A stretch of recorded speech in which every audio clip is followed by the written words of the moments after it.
Air Algérie. Une hausse du nombre de vols devient urgente.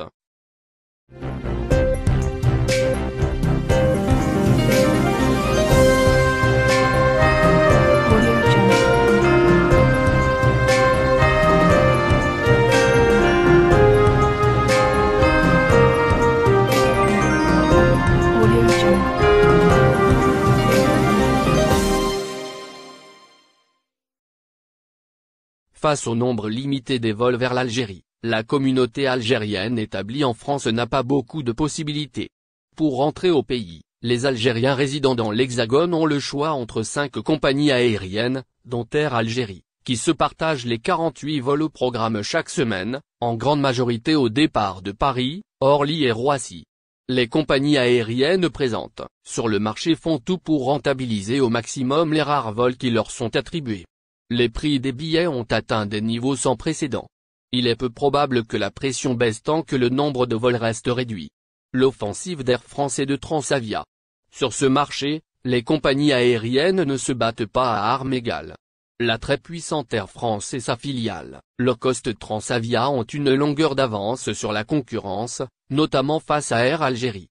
Pour ce mois d'octobre, Transavia a, en effet, décidé de passer à l'offensive en mobilisant des avions plus grands, des Boeing 777-300 de sa maison mère Air France, afin de garantir un maximum de capacité sur ses vols. La filiale low cost d'Air France est assurée de faire le plein au vu de la demande sur les vols vers l'Algérie.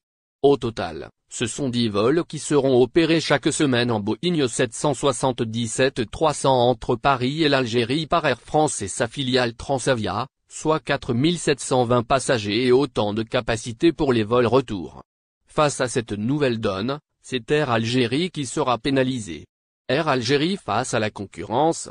En maintenant le programme réduit en vigueur actuellement, les autorités algériennes condamnent Air Algérie à laisser filer de la clientèle au profit de ses concurrentes.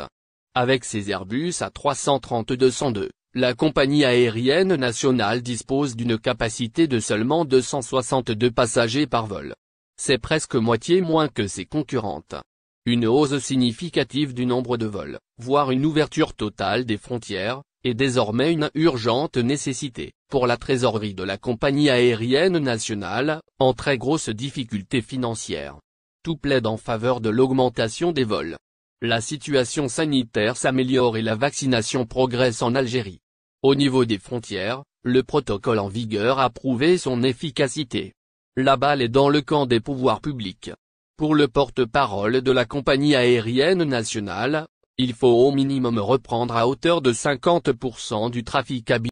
Abonnez-vous à notre chaîne. Cliquez sur j'aime et activez la cloche pour rester au courant de l'activité algérienne. Partagez la vidéo. Merci.